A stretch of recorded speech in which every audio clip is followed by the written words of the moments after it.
So I do want to get here to I don't really want to say fun because it's not fun. It's actually really, really sad. But this is a video of Kamala Harris trying to repair her reputation. And actually, before I show it, I'm going to give a little bit of context. Kamala's reputation, her approval ratings, her favorability ratings have absolutely hit the floor. Now, Biden's have also fallen off a cliff lately, but not quite to the degree that Kamala's have. And hers weren't great to start with. As many of you, I'm sure, are well aware, she had to drop out of the primaries quite early. It was before Iowa even hit. So she clearly was not popular among her own voter base.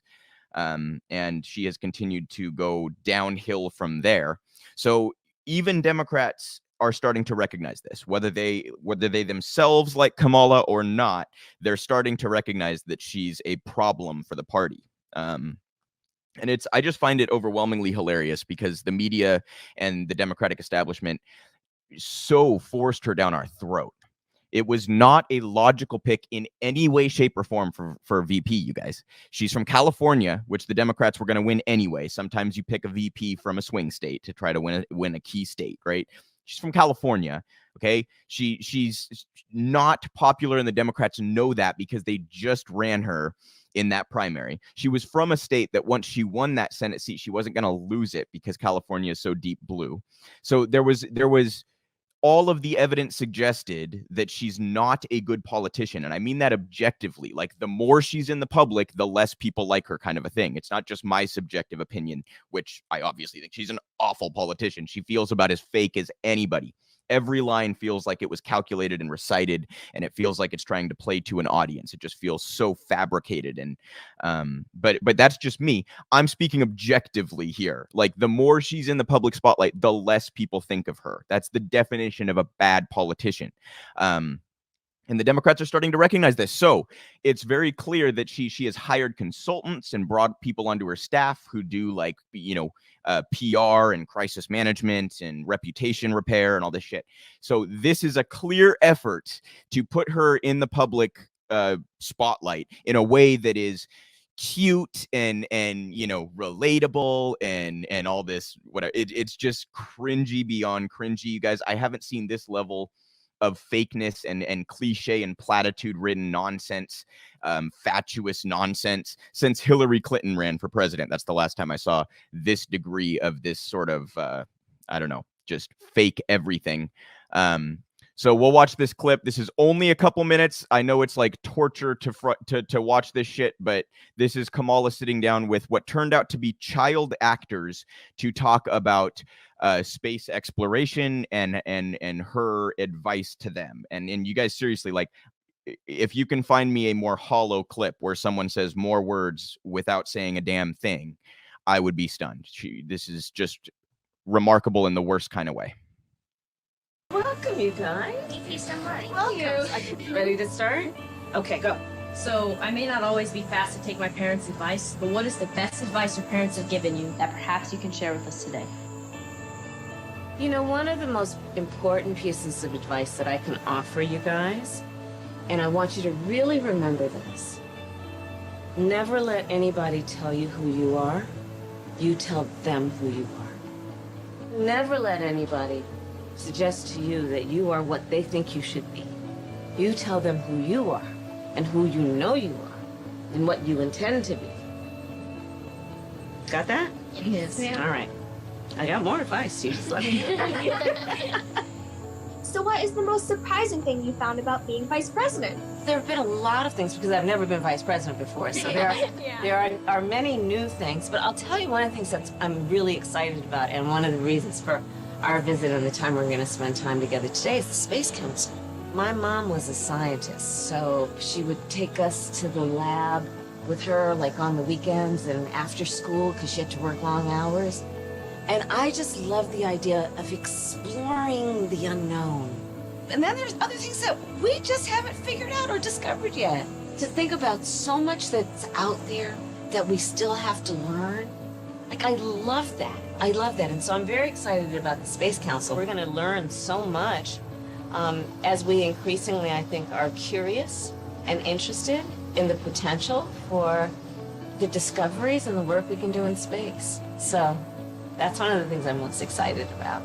But the other, you guys are going to see You're gonna literally see the craters on the moon with your own eyes. Oh my goodness. With your own eyes, I'm telling you, it is gonna be unbelievable. So that's one of the things we can do here too, which makes it so exciting. So that's what we're gonna do. You guys ready to go over there? Yes, ma'am. Come on, let's go. I mean, honestly, if that doesn't just make your stomach lurch, your bullshit detector needs some repair. How fake can you possibly be? And of course, then after this video is put out, it comes out that these were all child actors that YouTube had selected for this video.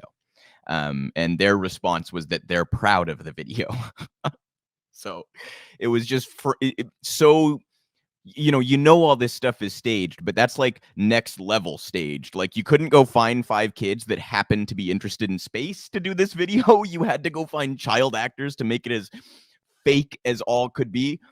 And it's nothing against the kids, obviously, you guys. They're kids. They're and it's also nothing against the topic. I'm very much in favor of exploring space. I'd rather be public than fucking Jeff Bezos, and Elon Musk. But no, I'm all for exploring space if it's for the public good. I think that should be prioritized, and I would love to see any given prominent politician talk about that. But this was just so it just, you physically cringe watching that kind of shit. It reminds me of Hillary's I like hot sauce, or Pokemon go to the polls. It makes you want to take a shower after you watch something like that. It's just so beyond fake.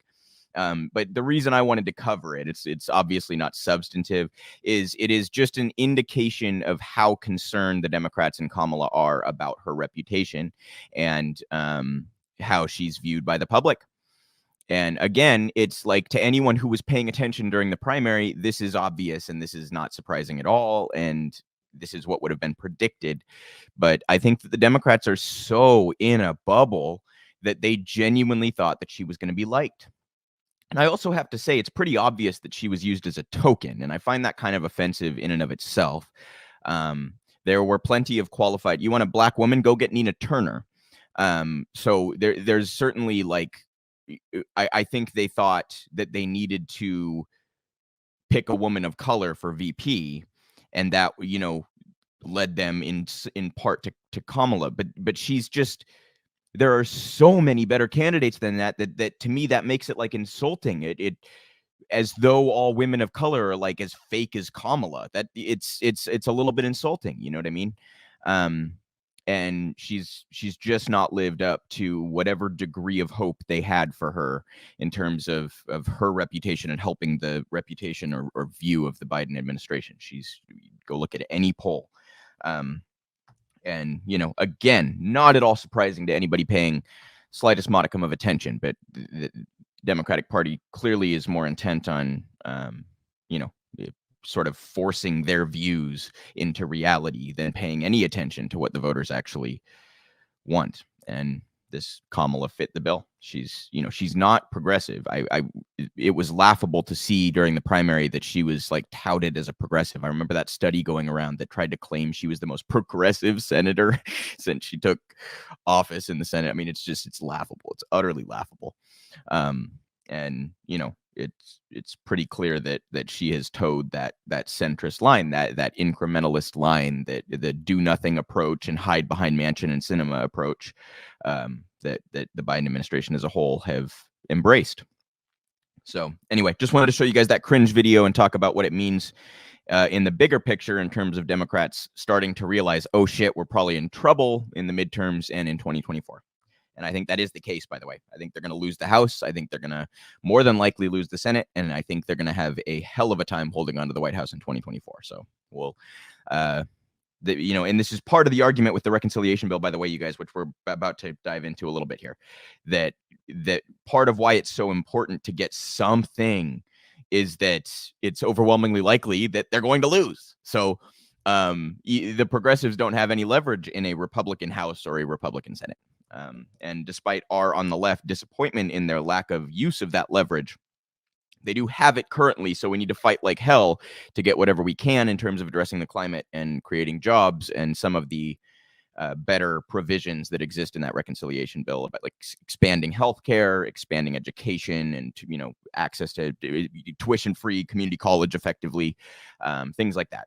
Universal pre-K.